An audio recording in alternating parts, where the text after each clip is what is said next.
Hey y'all, Zach McDonald, your real estate agent with Real Property Associates, and this is my Seattle Housing Market Watch for May 27th, 2025.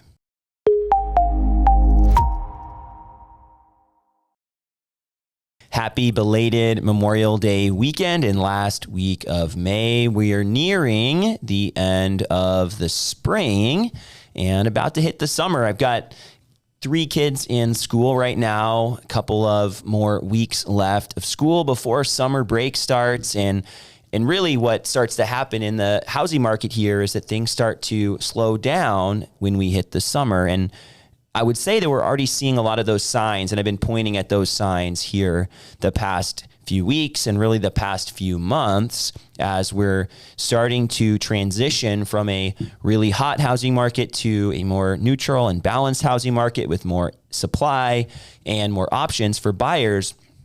But what that means is that listings start to take longer to sell. They don't get as many multiple offer situations, and sometimes they have price reductions. And in fact, we're seeing a lot of price reductions right now versus the same time last year. And a big part of that is because we have a lot more supply on the market. So let's talk briefly about the stats here in King and Snohomish County combined, the housing market watch, and then we'll look at each individually and break them out and look at some of the competition that we're encountering. And before we do that, let's talk about mortgage rates. Mortgage rates were at 6.97 according to Mortgage News Daily's daily survey, and that is 0.02% lower than last week at 6.99%. Really, rates have been in the same general range for the entire year, but still just under 7% for a 30-year fixed rate mortgage. Interestingly, last year, rates were at 7.28% at the same time. So more than 0.25% more in 2024. And as we're looking at some of this Market Watch data, it's interesting to see that things are slowing down more, but also a lot slower than last year, even with those higher interest rates. And I think a big reason that things have been slowing down a little faster is because there's a lot more inventory, a lot more people listing their house this year versus last year. If we look at the week, we saw 652 new listings, which is significantly lower than last week's 1,087. And I mentioned that because it was the holiday week, a lot fewer listings. But last year, we only had 500 in the same week. So we saw 152 more new listings in King and Snohomish County this Memorial Day week versus last year. And we may still see fewer listings this week. Usually, you start to see an uptick again beginning of June. We saw a ton more price reductions as well, fewer than last week. So last week we had 572, 445 this week. So we're seeing a lot of price reductions, right? But not as many as last week. But last year we only had 266 price reductions in the same week versus the 445 this week. Again, a lot fewer listings last year, but also a lot fewer price reductions. We're seeing more listings and more price reductions this year than last year. Listings pending last week, 967. This week, 810. Not as many, but still a good amount for the spring market. Last year, though, 822 pending sales. So even though we had only 500 new listings, we had more pending sales the same week last year. So again, things were just hotter last year. Less inventory, but still about the same amount of buyer activity. And I think that's the story. We're not seeing less buyers than we did last year. We're just seeing more people selling, which is causing now a little bit more of a slowdown in the housing market and a little bit earlier than last year. Sold listings about the same as last week. So 569 this week, 569 last week. Interesting to see those numbers be the same. Last year, 622. So more sold listings last year during the same week. Again, those would have been pendings from the month before, most likely. And so we're seeing, again, this slowdown continuing and being more obvious as we enter into the end of the spring here. So is the sky falling, right? No, it's not. It's not. We have normal seasonal cycles in the Seattle housing market and a lot of markets across the country. And as we're looking at this seasonal slowdown, we're already in it and we've been heading towards it. I've been talking about it, but we are in it now and we are going to continue to experience it here as we enter into the summer. So it's not going to all of a sudden get better and be more competitive if you're a seller. I think we've already passed the hottest time of the year, and now we're in a more balanced market, which means you're going to have more time on the market. You're going to have fewer showings for your house. You might not get the same price that some of the neighbors got because they got a bumped up price from multiple offers. And if you don't have competition, you don't have the price being driven up in the same way. And so it's always great when you can time it just right. But in this case, I think we're already past that peak window, but we can still sell for a good price. If you're a seller, it's just most likely not going to be that multiple offer frenzy unless you're pricing it really low and kind of hoping that that's how it works out. Not my favorite strategy, by the way.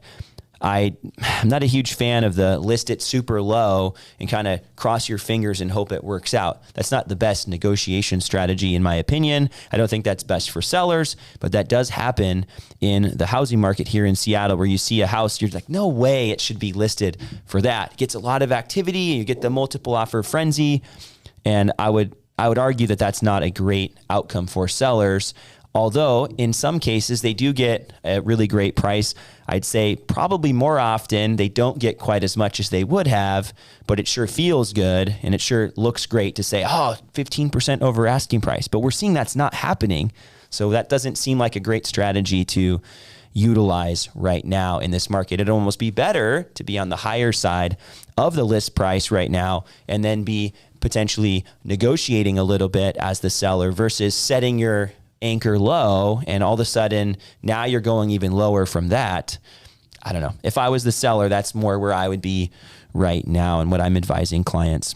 Let's talk about King County here. So King County, we saw a 910 median sales price over the last week. The week before that, we saw 979, 500. Again, these weekly median sales prices I don't think are super helpful. We always want to look at a little bit more data and sales, but it is interesting to see the difference. We had a larger percentage of bigger sales last week than we did this week. The stats that I like the best are some of the ones that we're going to be looking at now.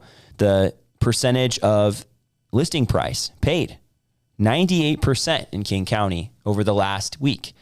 The previous week, 100%. Now, Snohomish County saw a little bit of a slowdown last week. We saw that here in King County. So houses were selling under asking price.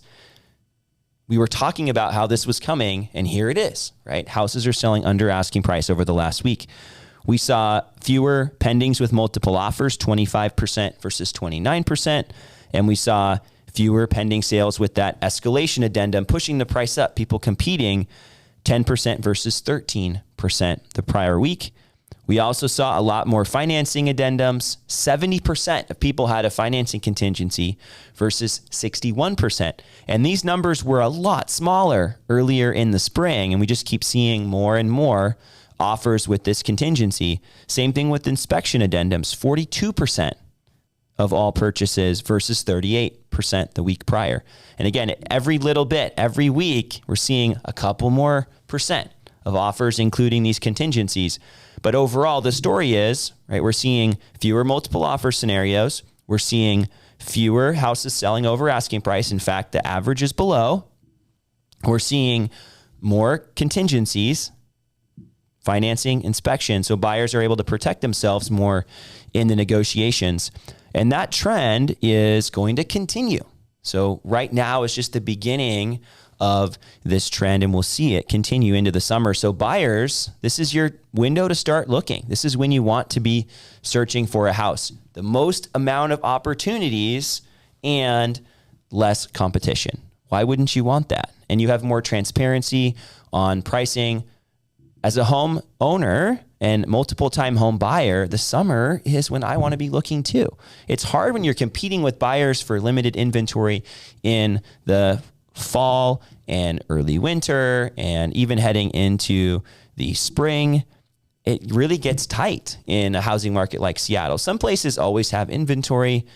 And again, they're going to have their own versions of these cycles. But here, this is when you want to start looking, because then eventually you start to have less listings, right? And so you have fewer options to choose from. So buyers, your most amount of options right now, beginning now, all the way up through the summer. Now, for Snohomish County, we're seeing some similar trends, right? The percentage of asking price, 98% in Snohomish County, just like King County. Last week, it was 99%. Will we see at the end of the month an average of below asking price? It's very likely. I think that's going to be the scenario. If we look at median sales price down a little bit, 801,250 versus 826,747. Again, similar commentary here. It is not a big deal as we're looking at it in a small batch. What we want to see is the whole month. The multiple offer scenario is even smaller in Snohomish County. It was last week, and it is again. 17% of offers had a multiple offer scenario and 26% last week. 6% of offers had an escalation addendum, 10% the previous week. Only 6%. That's a really small amount. The financing addendums, a little bit interesting here, 72% versus 76 last week, but 72% is a lot to have the financing addendum included in the offer. And that's factoring in the cash offers too. So the cash offers aren't going to have those automatically.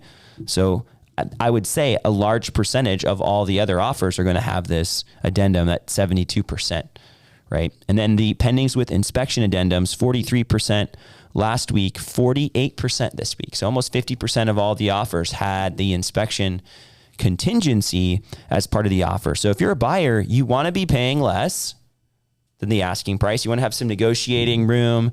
You want to have the ability to buy a house without competing over it. That's amazing if you can nail that scenario. Now, of course, there are certain houses that are always going to have competition, but as the market shifts, the amount of houses that fit into that category shrinks pretty dramatically. And then you find yourself with more contingencies as a buyer, right? So you're able to protect yourself and you're able to negotiate on the price. That is a win for buyers, especially in a market that's historically more competitive than most markets. So as we're looking at the next couple weeks, we're heading into the summer market. I think we're going to continue to see the housing market slowing down in the Seattle area. We're going to see people traveling again. We're going to see more and more listings because houses look amazing this time of year in the Seattle area. The yards are beautiful and the sun's out. Everything's dry. It's not wet. Of course, that's when you want to be taking all these pictures.